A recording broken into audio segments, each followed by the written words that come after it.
brought to you by Agilus Diagnostics. Health test की बात आती है तो मैं भरोसा करता हूँ India's largest diagnostics company Agilus diagnostics. खुद को टेस्ट करते रहो। नमस्कार दोस्तों, क्राइम तक में आप सबका स्वागत है। मैं हूं सुप्रतिम बैनर्जी। जो वाकया आज मैं आप सबको सुनाने वाला हूं वो उत्तर प्रदेश के बिजनौर शहर का है। बिजनौर शहर में एक मोहल्ला है जिसका नाम है मोहल्ला मिर्दगान। तो इस मोहल्ला मिर्दगान में रविवार 17 नवंबर की सुबह एक बहुत बड़ी वारदात हुई। एक घर में एक साथ 3 लोगों का कत्ल हो चुका था, ट्रिपल मर्डर। यह परिवार था मंसूर का। इस परिवार में मंसूर 60 साल उनकी उम्र थी और उनकी बीवी जिसका नाम जुबैदा है तो उसकी भी उम्र 60 साल की थी। पति पत्नी दोनों की उम्र एक ही थी और बेटा महज 16-17 साल का था जिसका नाम था याकूब। तो ये 3 लोग वहाँ रहते थे और इन 3 लोगों के घर में शनिवार और रविवार की दरमियानी रात को कुछ लोग घुस आए थे जिन लोगों ने इन तीनों को बहुत दर्दनाक तरीके से मारा था, क्योंकि इनके शरीर पर एक नहीं कई हथियारों के जख्म के निशान थे। पेचकस जैसी नुकीली चीज़ से इन पर हमला किया गया था। इनके इंटरनल ऑर्गन्स जो हैं वो बिल्कुल डैमेज हो गए थे। फेफड़े, लिवर जैसी चीज़ें उस लंबे पेचकस के पेनिट्रेट करने की वजह से, घुस जाने की वजह से। इसके अलावा जो नौजवान लड़का था वही 16-17 साल का जो मैं बता रहा हूँ याकूब, उसका चाकू से गला काट दिया गया था और माँ बाप और बेटे इन तीनों की लाशें अलग अलग कमरों में अलग अलग जगह पर पड़ी हुई थी। अब सुबह जब लोगों ने इस घटना के बारे में जाना, उन्हें पता चला कि मंसूर के परिवार में इस तरह की वारदात हो गई है, तो लोग बहुत परेशान हुए, घबराए। उन्होंने पुलिस को फ़ोन किया और बिजनौर की पुलिस मौके पर पहुंची और सीन ऑफ क्राइम पर पहुंचकर पुलिस ने वही सारा मंजर देखा जिसका मैंने अभी आप सबसे जिक्र किया। अब पुलिस ये जानने समझने की कोशिश करने लगी कि आखिर इस मर्डर के पीछे का इंटेंशन क्या रहा होगा, क्यों इन लोगों की हत्या की गई। तो पुलिस ने जब घर पर निगाह दौड़ाई तो पुलिस ने यह भी नोटिस किया कि घर के बक्से, अलमारी, ये सारी चीज़ें जो है वो खुली हुई हैं, जिन्हें देखकर ये लगता था कि शायद घर में लूटपाट या चोरी डकैती जैसी कोई वारदात हुई है। अब एक बात तो क्लियर हो गई कि लूटपाट या चोरी के इरादे से कत्ल हुआ है, लेकिन वो कत्ल करने वाले लोग कौन हैं, पुलिस को ये पता लगाना था। मगर दिक्कत ये थी कि मोहल्ले में जहाँ पर यह घटना हुई थी वहाँ पर कोई ऐसा विजिबली प्रॉपर फोकस्ड कोई सीसीटीवी कैमरा नहीं था। तो ऐसे में पुलिस के पास टेक्निकल इन्वेस्टिगेशन के नाम पर कोई ख़ास लीड या कोई ख़ास मदद नहीं थी। पुलिस को अब इस मामले को मैनुअली ही इन्वेस्टिगेट करके पता करना था। अपने इन्फॉर्मर्स से पुलिस को बात करनी थी, सुलझाने की कोशिश करनी थी और पुलिस ने ये कोशिश की।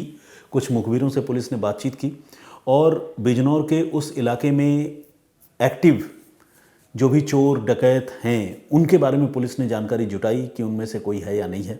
कई सारे लोगों को पुलिस ने राउंड अप किया, उनसे पूछताछ की, सख्ती भी की, लेकिन कोई भी इस घटना में शामिल होने की बात कबूलने के लिए तैयार नहीं था।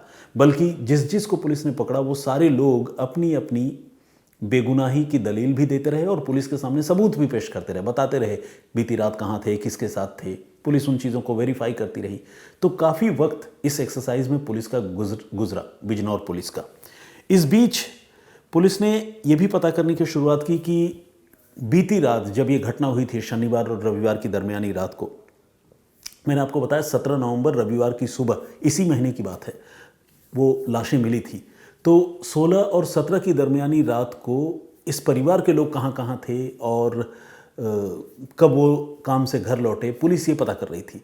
तो इस क्रम में पुलिस को ये जानकारी मिली कि उसी मोहल्ले में 16 तारीख की रात को एक शादी थी और उस शादी में ये जो घर का बेटा है याकूब, वो भी इनवाइटेड था, दावत खाने गया हुआ था और वो देर तक शादी में खूब मस्ती करता रहा, डांस करता रहा और फिर देर रात को अपने दोस्तों के साथ वो घर की तरफ लौटा था, चला आया था।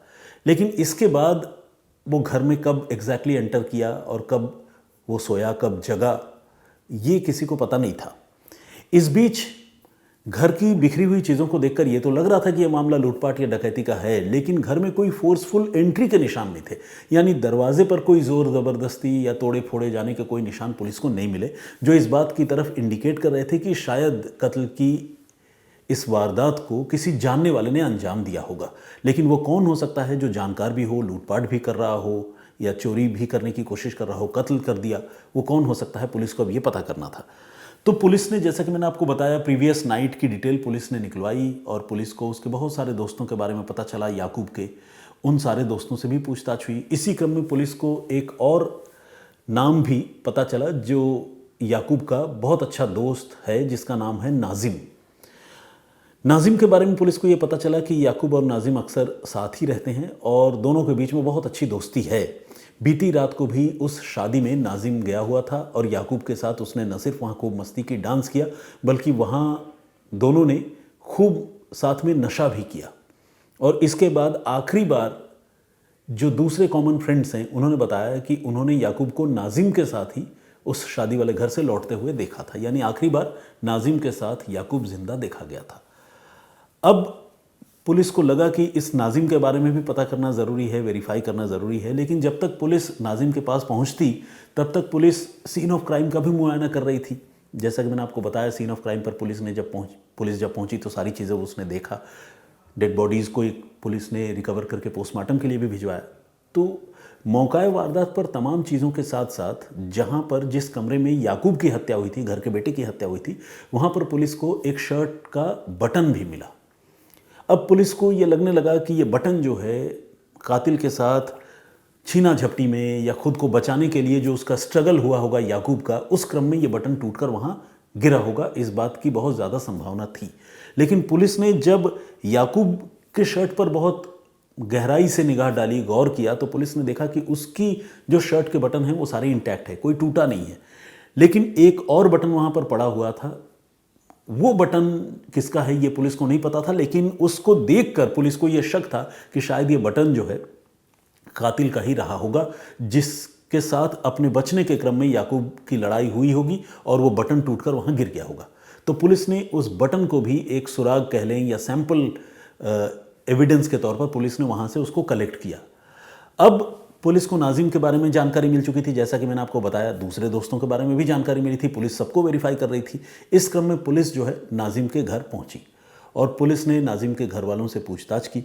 घर वालों के चेहरे पर हवाइयाँ उड़ने लगी, नाजिम के घर वालों के चेहरों पर। हालांकि किसी के भी घर में कत्ल के मामले में पूछताछ के लिए पुलिस पहुंच जाए तो चाहे उनके घर का कोई मेंबर कत्ल में शामिल हो या ना हो, चेहरे पर हवाइयाँ तो उड़ेंगी।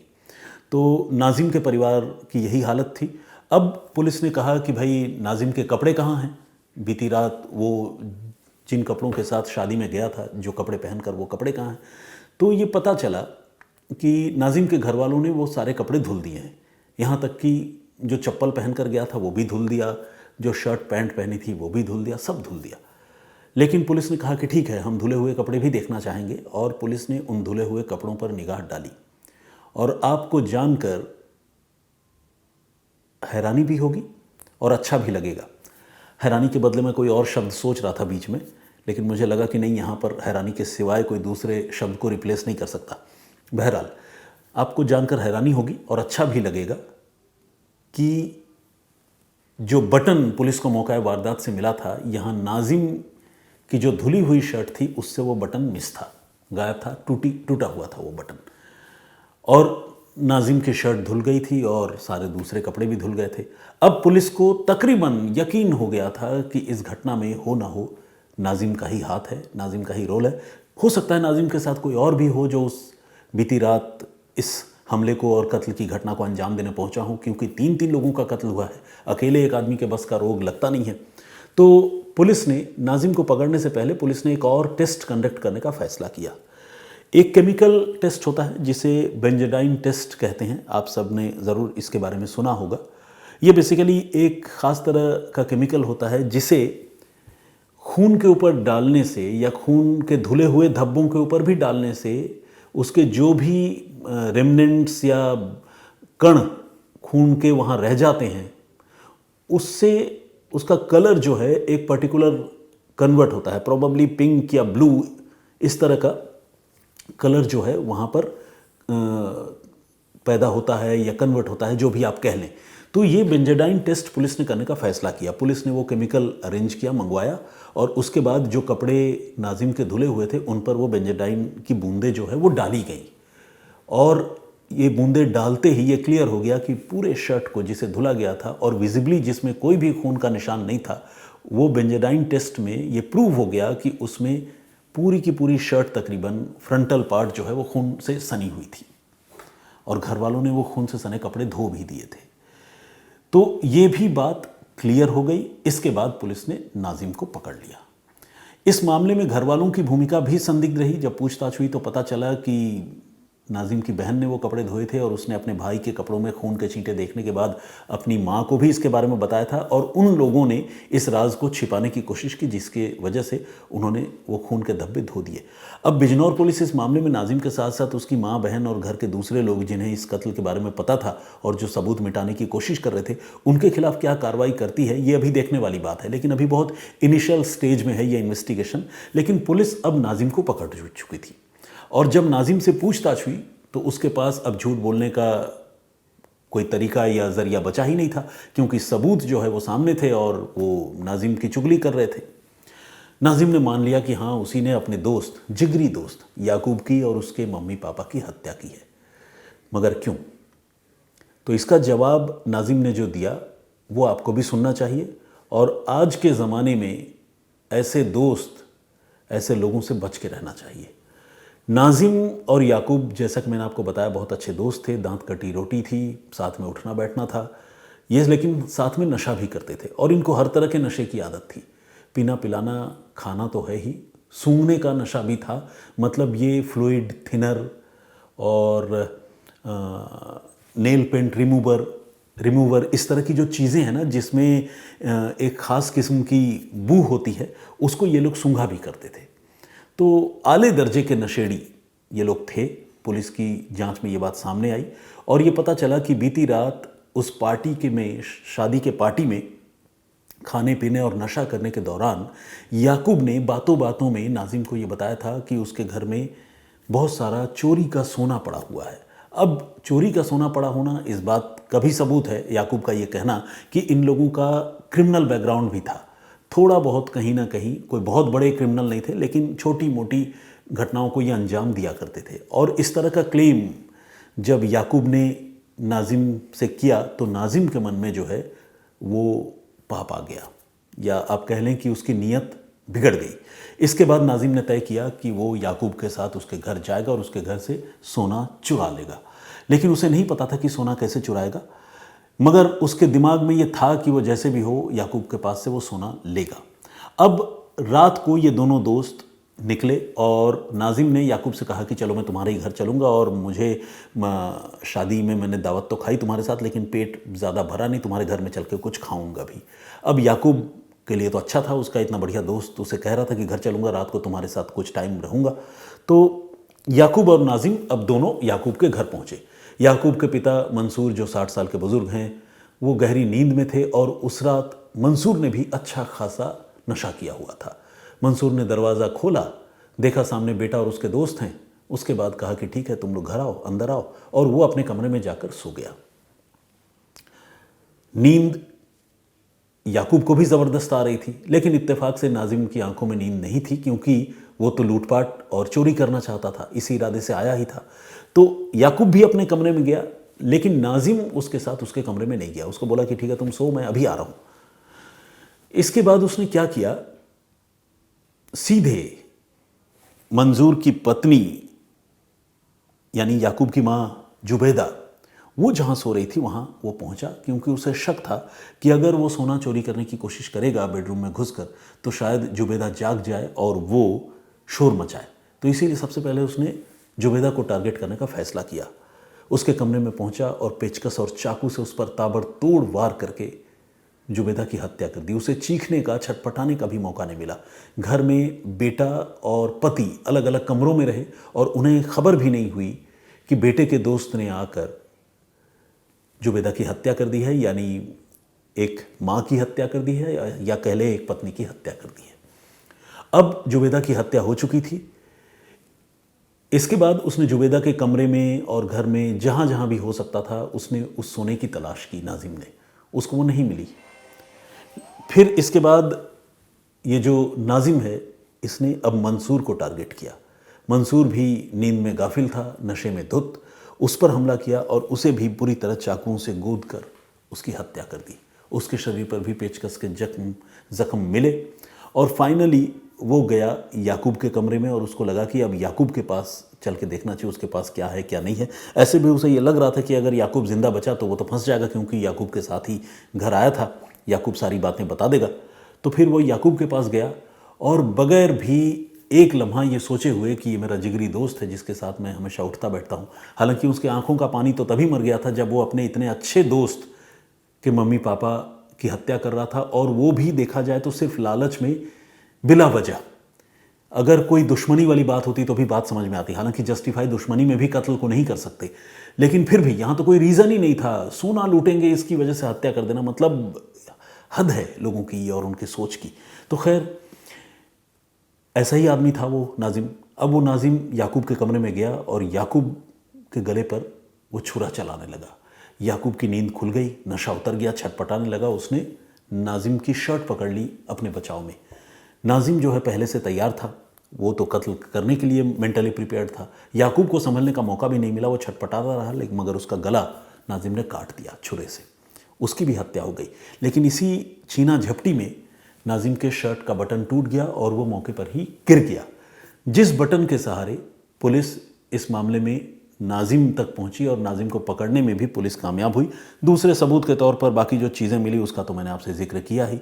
और इस तरह से आखिरकार नाजिम की पूरी पोल पट्टी खुली और नाजिम ने अपना गुनाह कबूला और ये माना कि उसने सोने की लालच में, गोल्ड की लालच में अपने दोस्त और उसके मम्मी पापा की हत्या कर दी।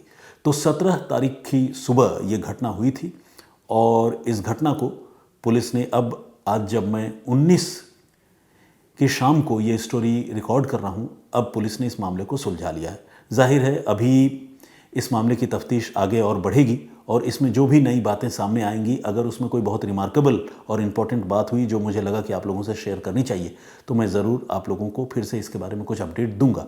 और अगर मान लीजिए केस यहीं तक तफ्तीश हुई और इसके आगे कोई बहुत सिग्निफिकेंट डेवलपमेंट नहीं हुआ, तो आप ये मानकर चलिए कि कहानी यहीं तक है।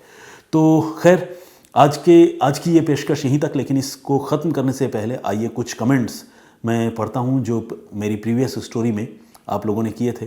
और मैंने आप लोगों को बताया था कि किस तरह से गोरखपुर पुलिस ने एक ऐसे साइको किलर को पकड़ा है जिसे सिर्फ लड़कियों से नफरत थी और वो लड़कियों को ही टारगेट करता था।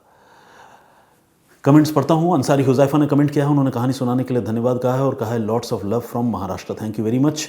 राहुल गंभीर ने भी कमेंट किया है, उन्होंने कहा है कि शम्स सर के बाद आपकी वीडियोस काफ़ी इन्फॉर्मेटिव लगती है। मुझे कहना पड़ेगा जो स्टोरी आप सुनाते हो, आप जो पॉज लेते हो और हिंदी का जो उपयोग करते हो वो मुझे काफ़ी अच्छा लगता है, thank you very much. Manjeet Kaur ji उसके नीचे ये लिख रही हैं कि शम्स सर क्यों नहीं आते। अब मंजीत जी मैं क्या बताऊं आपको क्यों नहीं आते।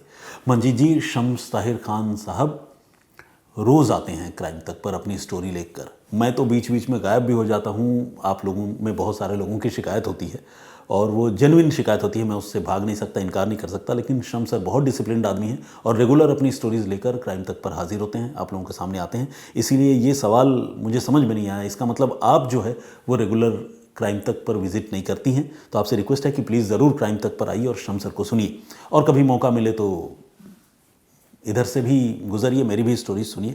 दीपक हीरा ने कमेंट किया है, थैंक यू वेरी मच, बहुत बहुत स्वागत आपका। और एक सेकंड और थोड़ा टाइम, हाँ, स्तुति क्राफ्ट्स ये ओडिशा से हैं, इन्होंने पूछा भैया कैसे हैं आप, lords of love, thank you very much. मैं भी रेसिप्रोकेट करता हूँ, बहुत धन्यवाद आपका। जीनत और समथिंग आगे लिखा हुआ है, I always listen to your stories while doing work, इन्होंने लिखा है। ओम हिंगने ब्लॉग्स, आपकी स्टोरी मैं हर रोज़ सुनता हूँ, आपका स्टोरी सुनाने का अंदाज़ मुझे पसंद है। हालांकि इनका नाम एग्जैक्टली क्या है ये मैं बताना थोड़ा मेरे लिए मुश्किल है, क्योंकि नाम और सरनेम और ब्लॉग्स सब कुछ एक साथ जुड़ा हुआ है। मुकेश यादव जी ने भी कमेंट किया है, डीएस भक्ति, इशिका हमारी एक दर्शक है, उन्होंने भी कमेंट किया है। सैयद यूसुफ साहब ने जय हिंद सुप्रतिम जी लिखा है, मेरी ओर से भी आपको जय हिंद मैं ग्रीट करता हूँ। इंद्रेश मिश्रा ने कमेंट किया है और उन्होंने कहा है कि आवाज़ बहुत अच्छी है आपकी, मेरे लिए कहा है, थैंक यू वेरी मच। और सुजय नंदी ये कह रहे हैं कि आज मैं बहुत ज़्यादा खुश लग रहा हूँ, थैंक यू वेरी मच। आमतौर पर खुशी रहता हूँ या रहने की कोशिश करता हूँ, लेकिन कई बार लोग जो है आपको भी मिलते होंगे, मुझे भी मिलते हैं कुछ खास लोग जो कई बार मूड ख़राब कर देते हैं। हालांकि आज ऐसी कोई बात नहीं है। शैतान सिंह साधु ने भी कमेंट किया है। साधु बहुत बहुत स्वागत आपका। ये बताते हैं कि ये और इनकी पत्नी दोनों दिव्यांग है और दोनों मेरी स्टोरीज़ एक साथ सुनते हैं और रेगुलर सुनते हैं। ये जालोर से हैं, बहुत बहुत स्वागत आपका। राजस्थान की जब भी बात होती है तो थोड़ा सा नॉस्टैल्जिक फील होता है। नॉस्टैल्जिक इसलिए कि राजस्थान में भी कुछ वक्त गुजरा मेरा, जिस तरह से पंजाब में गुजरा, तो जालोर में गया हूँ। शैतान सिंह जी बहुत बहुत स्वागत आपका, बहुत धन्यवाद आपका। बिग फ़ैन फ्रॉम नेपाल एक हमारे दर्शक हैं, नाम उन्होंने नहीं लिखा है, ID NEFO नेफोली इस तरह से समथिंग लिखा हुआ है।